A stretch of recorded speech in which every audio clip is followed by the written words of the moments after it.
A bit of an update on the Vince McMahon lawsuit. Well, it's not so much on the lawsuit, in so much as there's a bunch of different accusations going on around the lawsuit, and now people are deciding to weigh in on said accusations. And do you feel that? Because it really seems like the winds are changing a little bit, just a little bit. But if you guys want a refresher course, I've done a couple of videos on the subject, and also in the past day or so, I actually had an opportunity to sit down and talk with the great Ryan Dawson. We had a fantastic, went about an hour. Internet, he was traveling at the time, started to cut out, but we could have went for a hell of a lot longer. We discussed everything regarding the lawsuit specifically, a couple of the additional accusations over the top of it as well, and basically shot the shit on life, masculinity, and the fact that wrestling, UFC, the TKO group, everything in that realm is under attack for very specific reasons. It was a great conversation. If you didn't have if you didn't have the time to catch it when it was live, feel free to go back and look at the VOD. It's on Ryan's channel, and I'll link to it down below. It was a lot of fun, and shout out to Ryan for setting that up. But let's touch on some things that we talked about during that conversation, as well as some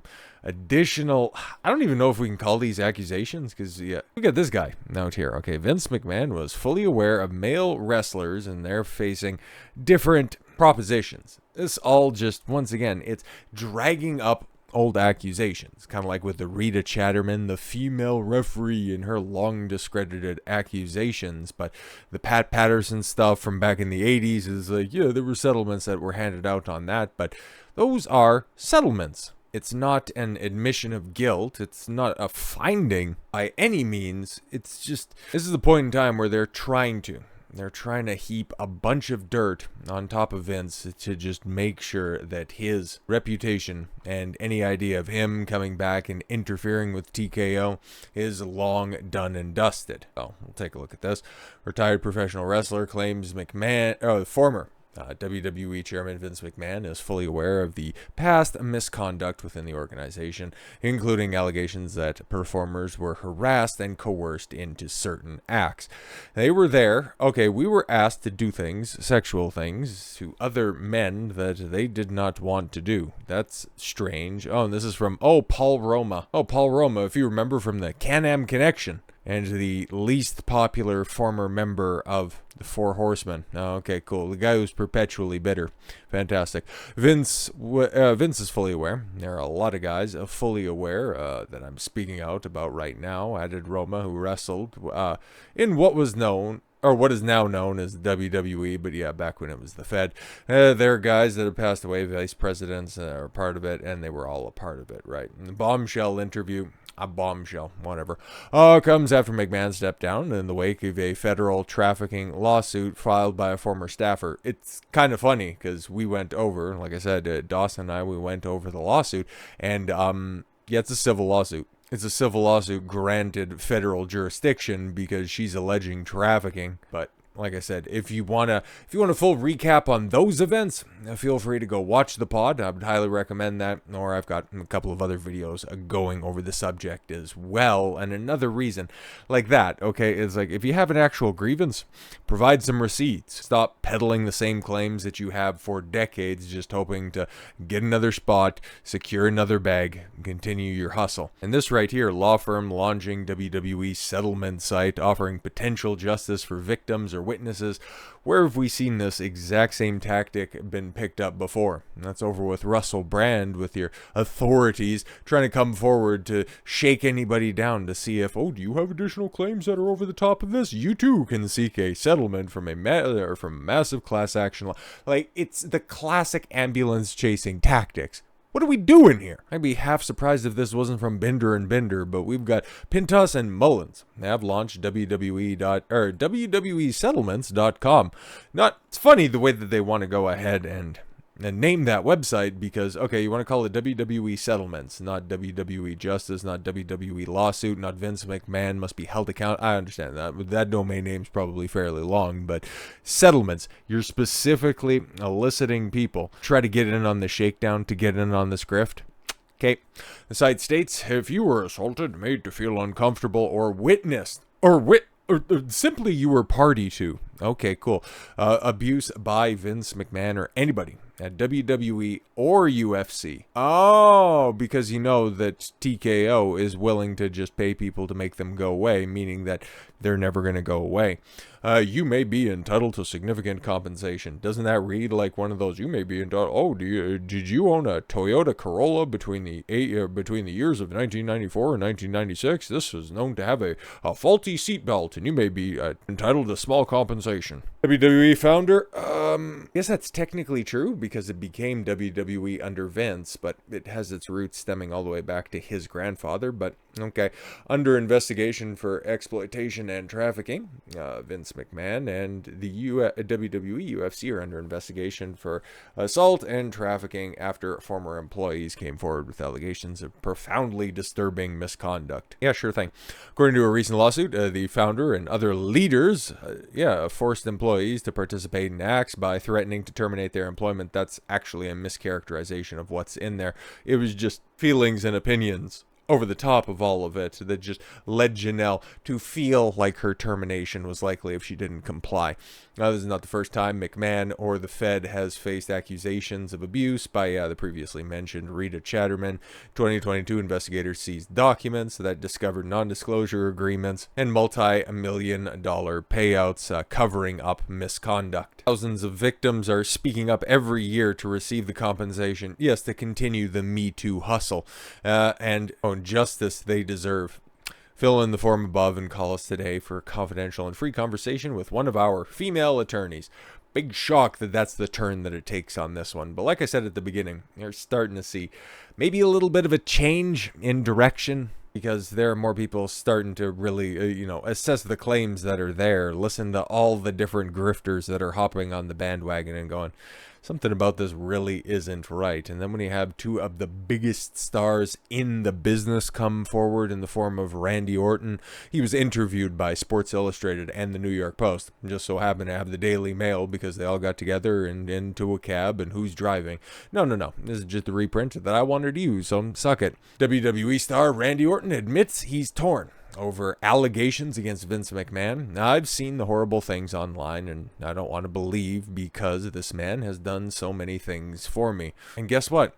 That's kind of the nuanced take. How about that? Because, yeah, you've had Paul, you've had Triple H, been confronted. What was that during the Royal Rumble press conference? Yeah, because Janelle filed the lawsuit a couple of days before the Rumble. I'm sure that was just a coincidence and wasn't totally planned at all. No, couldn't be the case. But yeah, speaking to the New York Post, the 43-year-old said that he had no idea really what to think. 43. Well, that's kind of funny because that's how old Janelle Grant is. Ryan dropped that on me when we were having our conversation. And, well, you always see that one picture of Janelle Grant circulating, right? Like, that's the picture. That's the picture that you always see out there. But it's like every other narrative crafted story that's out there, it's always presenting in the best light one side of the story and not taking into totality all of the events. Yes, I've seen horrible things online, and I don't want to believe because this man has done so many things for me. Orton, who was and still is one of the Fed's golden boys. You might remember if you were following along at the time, back when Randy Orton was really on the come up. Signature Pharmacy, with all of their MLB clients as well, had a nice little pool of talent cultivated with the WWE back at the time, and one of those people, apparently on those lists, and had popped multiple times and pissed hot was in fact Randy Orton. But while Chavo Guerrero, Ken Kennedy, and the likes ended up getting suspensions, Randy Orton, well, I guess he missed out on getting those type of memos because, well, okay, you just take a look at the card. Chavo Guerrero, Randy Orton is what it is, right? If it wasn't for him, I wouldn't have been given a second, third, fourth, fifth, sixth chances. I wouldn't be in the position that I am in now if it wasn't for that man. So part of me wants to not believe it, and the other part of me understands that he could have done all of those, or that he could have done all these wonderful things for me in the business and created this amazing thing that will go on and well after he's gone. But on the other hand, he's human and he's made some effing terrible mistakes. McMahon has investigated over various sexual misconduct allegations since 2022, according to a recent report by the Wall Street Journal. Yep, they have nothing better to do but just dig up dirt on Vince McMahon and put any allegation out there on Front Street. But that's what Randy had to say about this. But what about the third of the fourth people from the class of 2002? They've lauded the high-profile class that included Brock Lesnar, that we've talked about in his own video, and the man who's been unjustifiably canceled. Okay, he was alluded to in the lawsuit, never named, and frankly, didn't do anything illegal. Like, even in the accusations, on top of everything else, he didn't break any laws. Didn't even bang Janelle. So like, why is she throwing shade on him? Anyways, we just heard from Randy, and the only person that we haven't heard from is Dave Bautista. But if we don't hear from Bautista, I think we're all better as a society. So John was out there promoting, I don't know, Peacemaker just made it into Mortal Kombat 1. Like, nobody's playing that game anymore, and who gives a shit about Peacemaker? But he was on the Howard Stern show. John, did you hear about your boss taking a poop on one of his former staffers, John? That's really terrible. Ooh. He basically echoed what Randy had to say about this because, well, hey man, it's the right take to have. If Vince did all of this stuff, if he was actually out there snatching up chicks and then just throwing them out there across state lines, and that's a man act, well, hey man, throw him in jail. But this is also a civil complaint. So he's not going to jail. She's just looking for a handout. That's why I'm forever going to be skeptical. John Cena comments on the Vince McMahon allegations. Being the face of the company for over a decade, John Cena works closely with Vince McMahon and maintained a relationship with him outside the company. Cena has often praised McMahon for his contributions to wrestling, saying he would make Vince the lone person on the Mount Rushmore of wrestling. That's fair, man. No Vince McMahon, no modern wrestling. I don't even like the Fed's product that much. I haven't liked it for a very long time, but without Vince, you don't have AEW. You don't have the globalization efforts of New Japan. You definitely don't have TNA. Hell, who even knows if WCW runs as hot as it did back in the late 90s? But he would have eventually come along, but Vince is that guy right now. Like it or not, hate the sin, love the sinner. You know, just run back an old phrase. But in January, former employee Janelle Grant, who had all of her fictitious job descriptions that she didn't even like, but while appearing on the Stern Show, Cena was asked about the allegations against Vince and how Cena handles them. Stern called the allegations hot water. I don't think it's complicated to talk about. It's complicated to listen to. That's why I don't necessarily put a lot of time and equity into it. There's still a long way to go. I can say this. I'm a big advocate of love and friendship and honesty and communication. In the same breath, I'm also a big advocate of accountability.